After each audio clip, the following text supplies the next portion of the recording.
बड़े शौक। राकेश काफी सिंपल और सीधा लड़का था, लेकिन उसकी बीवी वनिता उसके तो शौक ही निराले थे। सुनो ना राकेश, पिज्जा खाते वक्त एक फोटो लेते हैं। और ये टैग कर दिया उन सहेलियों को जो मुझसे जलती हैं। दोनों पिज्जा खाकर घर आते हैं, जहां राकेश कहता है, वनीता यार 2 रोटी बना दो ना, मेरा ये फालतू की चीजों से पेट नहीं भरता। ओ, मैं बहुत थक गई हूँ, खुद ही बना लो ना। अरे मेरी कमर। ये क्या बात होती है वनीता, मैं भी तो ऑफिस से थक कर आया था, लेकिन तुम्हारे बोलने पर मैं तुम्हें पिज्जा हट लेकर गया ना। अरे यार, तुम तो हर बात पर शुरू हो जाती हो। अरे भूख लगी है तो ब्रेड खा लो ना। वनीता राकेश के लिए बिना खाना बनाए सो जाती है। कहाँ फंस गया, इससे तो मेरी बिल्कुल परवाह नहीं है। अगले दिन वनीता की फोटो उसकी सहेलियां देखती हैं और फोन करती है। यार वनीता, कितनी लकी है यार, तेरा पति ऑफिस की बाद तुझे घुमाने ले जाता है, पिज्जा खिलाता है। और वाह यार, तेरे कपड़े तो अमेजिंग लग रहे हैं। हाँ यार, हम तो हर वक्त पार्टी मोड में ही रहते हैं। हाँ यार, मैं तो कितना भी बाहर खा लूं, इनको घर आकर घर का ही खाना चाहिए होता है। मैं तो यही सोचकर कहीं नहीं जाती कि घर में आकर खाना बनाना है तो घर में ही खा लो। अरे क्यों बाहर जाना। हाँ ये भी सही है। अच्छा चल, मैं फोन रख रही हूँ, फिर बात करती हूँ। वनीता फोन रख देती है।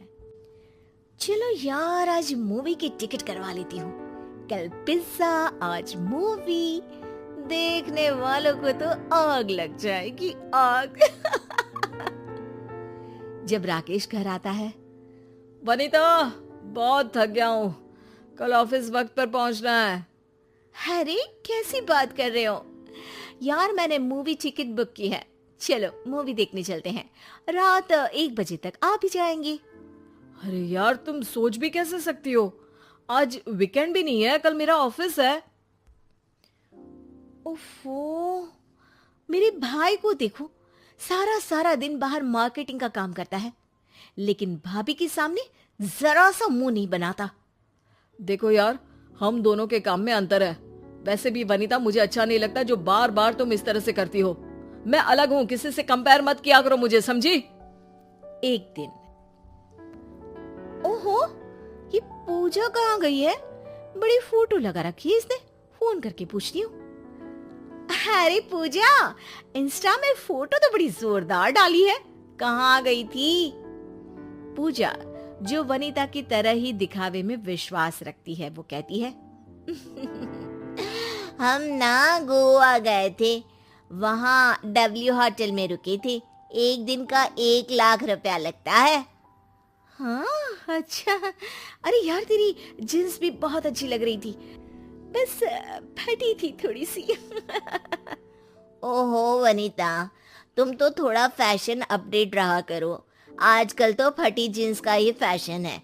जितनी जीन्स फटी होगी उतनी ही महंगी होगी, रैग बोलते हैं इसे। खैर चलो यार, मैं ना जरा क्लब जा रही हूँ, मेरे पति पीछे लगे हैं कि चलो चलो।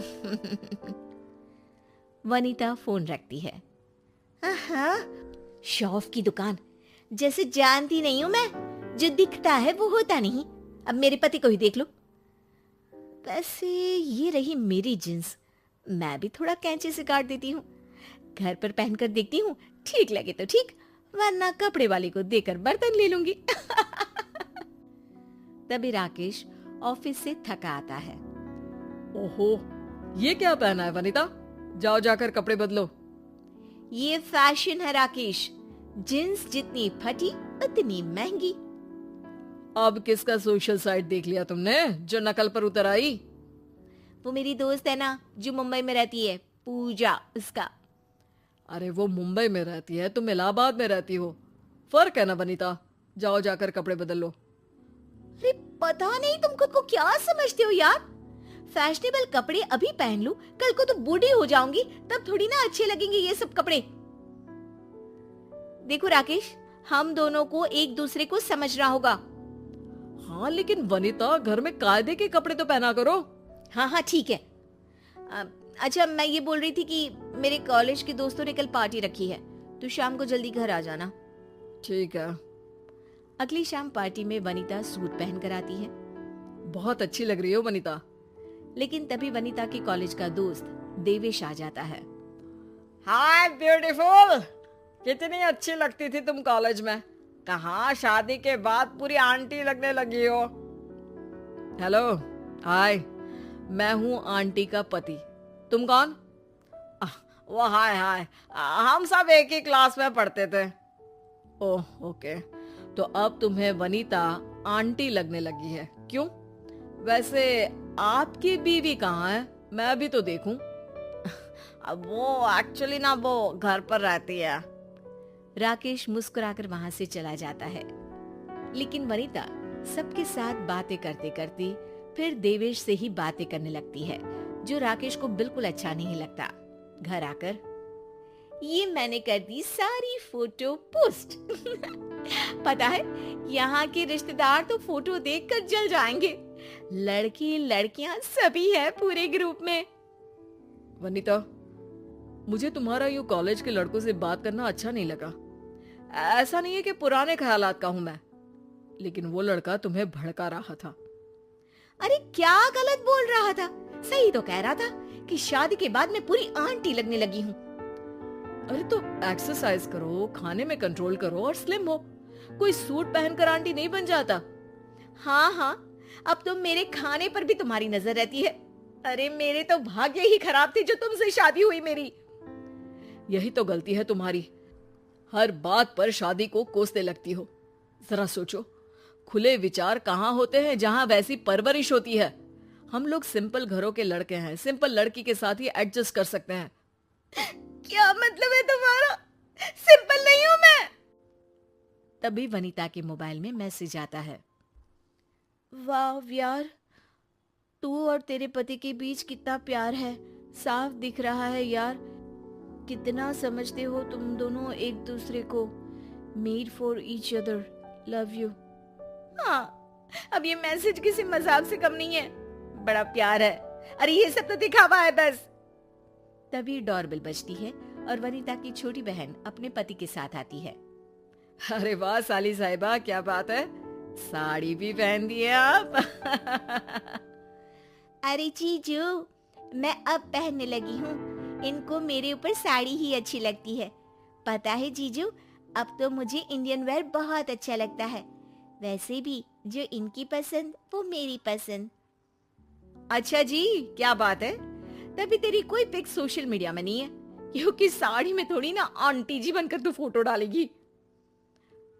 अरे नहीं नहीं दीदी, वो बात नहीं है, वक्त ही नहीं मिलता। जहाँ भी हम जाते हैं उस जगह को देखने में मस्त हो जाते हैं, तो फोटो डालने की सोचते भी नहीं है।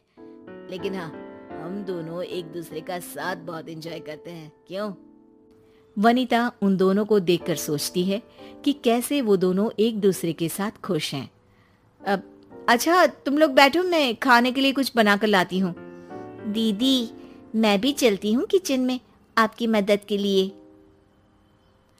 तू और तेरा पति कितने खुश हैं यार, लेकिन क्या फायदा?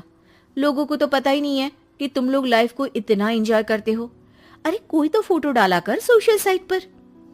दीदी, हम खुश हैं तो एक दूसरे के लिए है ना, कि किसी को दिखाने के लिए।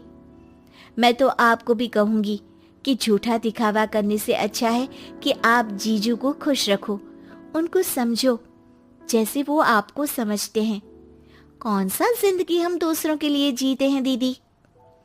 वनीता को बहन की बात समझ में आ जाती है और फिर वो और राकेश सच में लाइफ एंजॉय करने लगते हैं, लेकिन खुद के लिए, ना कि किसी को दिखाने के लिए।